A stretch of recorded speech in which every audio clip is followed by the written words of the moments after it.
Donald Trump ने पहले तो कब्जा कर लिया वेनेजुएला के ऑयल पर। अब उनको चाहिए ग्रीनलैंड भी।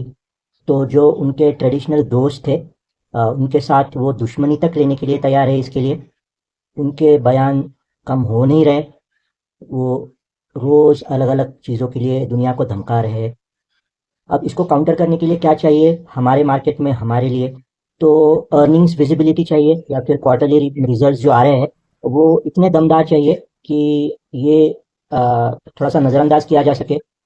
प्रॉब्लम ये है कि रिजल्ट्स तो ठीक ठाक ही है, बट बहुत ज़्यादा धमाकेदार नहीं है, जिससे कि ट्रंप के बयानों को नज़रअंदाज किया जा सके।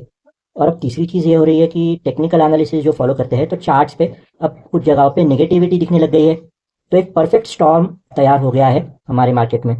ये आने वाला हफ्ता ट्रंकेटेड वीक है, क्योंकि मंडे को हम लोग रिपब्लिक डे मनाएंगे, तो छुट्टी है, 4 दिन का ट्रेडिंग होगा। 3 चीज़ें हैं जो प्राइजेस को हिला सकते हैं इस हफ्ते। सबसे पहला तो है कि यूरोपियन यूनियन के लीडर्स रिपब्लिक डे परेड में शामिल होंगे, और उसके दूसरे ही दिन फ्री ट्रेड एग्रीमेंट के ऊपर एक अहम बैठक है जिसमें कुछ डिसीजंस होने की उम्मीद है। अब ये काफ़ी सालों से चल रहा है, कोई नया डेवलपमेंट नहीं है। अब हो ये रहा है कि यूरोप को अब हमसे ज़्यादा जल्दी है इन चीज़ों को करने के लिए, अपनी इकोनॉमी को ट्रंप के तोफ गोलों से थोड़ा सा इंसुलेट करने के लिए। तो वो एक चीज़ है। दूसरा, क्वार्टरली अर्निंग्स तो है ही जो चल रहे हैं, तो कंपनी के रिजल्ट्स के साथ साथ रिएक्शन भी आएगा। और तीसरा है बजट, जो 1 फरवरी को पेश होगा, तो उससे रिलेटेड उसके एंटिसिपेशन में मूवमेंट्स हमेशा आती है, तो वो भी हमको दिखेगी।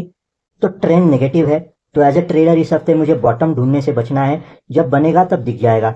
दूसरा, मुझे ये करना है कि कंट्रोवर्सी वाले स्टॉक्स में हाथ डालने से बचना है। और तीसरा, मुझे थोड़ा सा शांत रहना है इस हफ्ते। पैसे बचाने के बारे में ज़्यादा सोचना है। बहुत ज़्यादा एग्रेसिव ट्रेडिंग शायद इस हफ्ते मेरे लिए काउंटर प्रोडक्टिव साबित हो सकती है। तो अगर मैं एफ में ट्रेड कर रहा हूँ तो मुझे ट्रेंड के साथ चलना है। ट्रेंड के अगेंस्ट बिल्कुल भी ट्रेड्स नहीं लेने हैं। जो मंथली एक्सपायरी आने वाली है उससे रिलेटेड प्रेशर्स होंगे, तो उनको मुझे मैनेज करना पड़ेगा। और तीसरा है कि अगर कोई न्यूज़ आ जाती है जो मेरे ट्रेड के अगेंस्ट काम करने लगती है, तो फटाफट बाहर निकलने के लिए मुझे तैयार रहना पड़ेगा। बहुत फास्ट रिएक्शंस मेरे होने चाहिए। एज ए इन्वेस्टर इस बार मुझे बजट के एंटिसिपेशन में बाय करने से थोड़ा सा बचना पड़ेगा, क्योंकि दुनिया बदल रही है, तो गवर्नमेंट की प्रायोरिटीज भी बदलने वाली है। तो जो ट्रेडिशनली काम कर रहा था शायद इस बार ना काम करे। और दूसरा ये करना है कि थोड़ा सा लॉन्ग टर्म सोचना है। तो अगर कोई अच्छी कंपनी है लेकिन इस बार रिजल्ट्स खराब आए हैं, तो उसमें पैनिक नहीं करना है। और अगर कोई नॉर्मली वॉलेटाइल कंपनी है और उसमें रिजल्ट्स अच्छे आए हैं, तो बाय करने के लिए कूद नहीं पड़ना है।